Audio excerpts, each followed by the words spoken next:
नहमदुहु व नुसल्ली व नुसल्लिमु अला रसूलिहिल करीम अम्मा बाद फ़ाऊज़ु बिल्लाहि मिनश शैतानिर रजीम बिस्मिल्लाहिर रहमानिर रहीम। मुअज़्ज़िज़ नाज़रीन व सामीन, अस्सलामु अलैकुम व रहमतुल्लाहि व बरकातुहू। आज की इस नशिस्त में मैं अपने सुनने वालों को इस बात की तरफ मुतवज्जे करना चाह रहा हूँ कि हम जब मुआशरे पर नज़र दौड़ाते हैं तो हर शख्स परेशानियों में गिरफ्तार नजर आता है। कोई किसी बीमारी में मुब्तला है, कोई किसी हादसे का शिकार हो जाता है, किसी को कोई और परेशानी है। अगर इंसान चाहे कि वो बीमारियों से निजात पाने वाला बन जाए, मुसीबतों से निजात हासिल करने वाला बन जाए और वो परेशानियों से छुटकारा हासिल कर ले, तो आइए आज आपको बीमारियों से, परेशानियों से और मुसीबतों से निजात हासिल करने का एक नबवी नुस्खा दे रहा। ताजदार कायनात सल्लल्लाहु अलैहि वसल्लम ने फरमाया, हस्सिनू अमवालकुम बिज़्ज़कात वदावू अमरादकुम बिस्सदका। ताजदार कायनात सल्लल्लाहु अलैहि वसल्लम ने इरशाद फरमाया कि लोगों, अपने मालों की ज़कात अदा करके अपने मालों की हिफाजत करने वाले बन जाओ।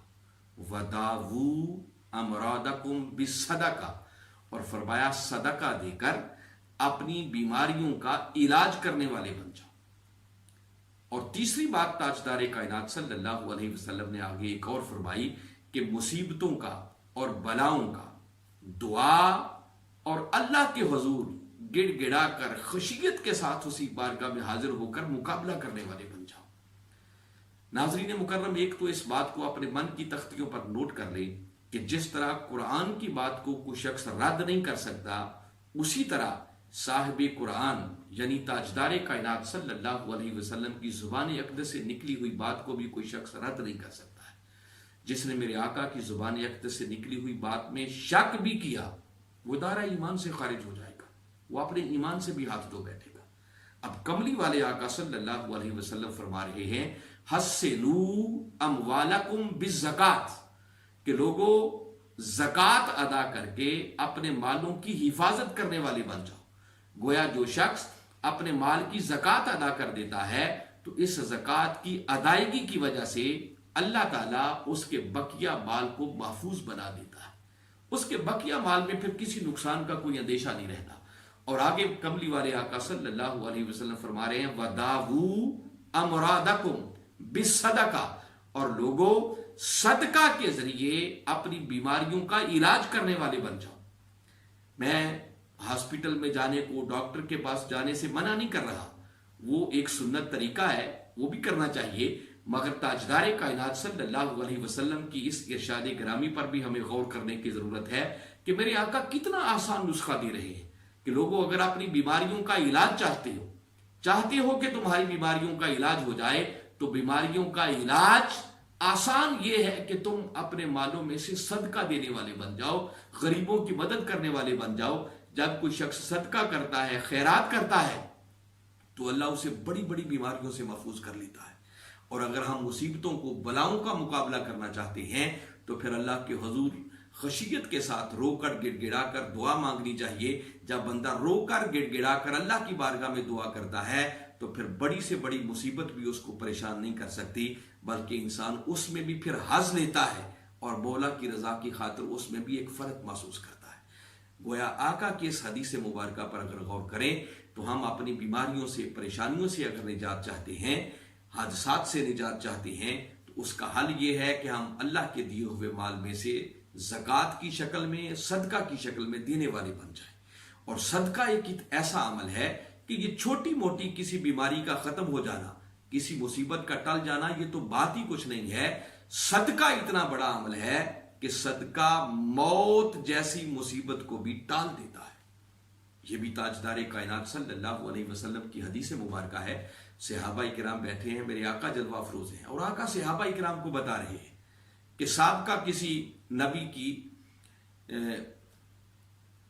कि साबका किसी नबी का वाकया है, और वो हजरत दाऊद अलैहिस्सलाम हैं।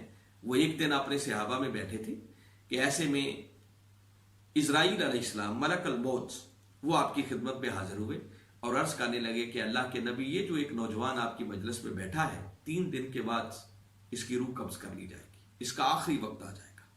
آپ نے یہ بات سنی اور ایک راز کے طور پر اپنے سینے میں محفوظ کر لی۔ وقت گزرتا رہا، 3 دن تو کیا وہاں کئی مہینے اور سال گزر گئے، مگر اس نوجوان کی ڈیتھ نہیں ہوئی۔ پھر دوبارہ جب ملک الموت سے، موت کے فرشتے سے ملاقات ہوئی تو حضرت داؤد علیہ السلام نے پوچھا کہ بھئی آپ نے کہا تھا کہ 3 دنوں کے بعد اس نوجوان کی ڈیتھ ہو جائے گی، اس کی روح قبض کر لی جائے گی، وہ تو ابھی بھی زندہ ہے، اس کی وجہ، اس کا سبب؟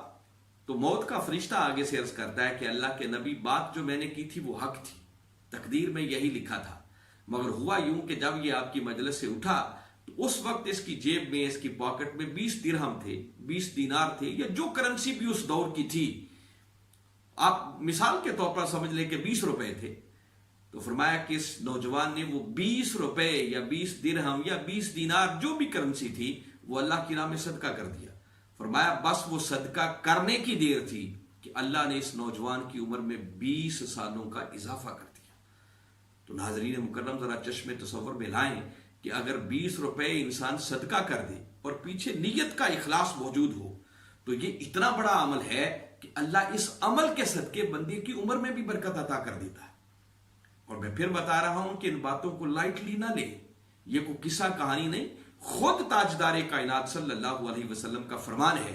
اور آپ نے جب صحابہ کرام کو یہ بات سنائی تو اب صرف سابقہ امت اور حضرت داؤد علیہ السلام کی امت کا یہ واقعہ نہ رہا۔ جب آقا نے سنا دیا تو آقا کے سنانے کا مطلب یہ ہے کہ آقا اپنی امت کو سمجھا رہے ہیں، اس بات پر انکریج کر رہے ہیں کہ اگر تم بھی مصیبتوں سے، بیماریوں سے، پریشانیوں سے، حتیٰ کہ موت جیسی مصیبت کو بھی ٹالنا چاہتے ہو اور اس میں بھی برکت حاصل کرنا چاہتے ہو تو صدقہ ایک ایسا عمل ہے کہ جو تمہاری موت جیسی مصیبت کو بھی ٹال دیتا ہے۔ تو ناظرین مکرم، ہمیں اللہ کے دیے ہوئے رزق میں سے اگر اس نے زیادہ دیا ہے تو زیادہ میں سے کرے، تھوڑا دیا ہے تو تھوڑے میں سے کرے۔ جو شخص بھی اپنی پریشانیوں سے، مصیبتوں سے نجات چاہتا ہے، برکت حاصل کرنا چاہتا ہے، تو جب تک وہ اللہ کے دیے ہوئے رزق میں سے لوگوں کو نہیں دیتا، غریبوں پر خرچ نہیں کرتا ہے، تب تک اس کو پریشانیوں سے نجات حاصل نہیں ہو سکتی۔ اللہ کی بارگاہ میں دعا ہے کہ ہمیں تاجدار کائنات صلی اللہ علیہ وسلم کے دیے ہوئے اس نبوی نسخہ کو سمجھ کر اس پر عمل کرتے ہوئے اپنی پریشانیوں سے نجات حاصل کرنے کی توفیق عطا فرمائے۔ وما علینا الا البلاغ۔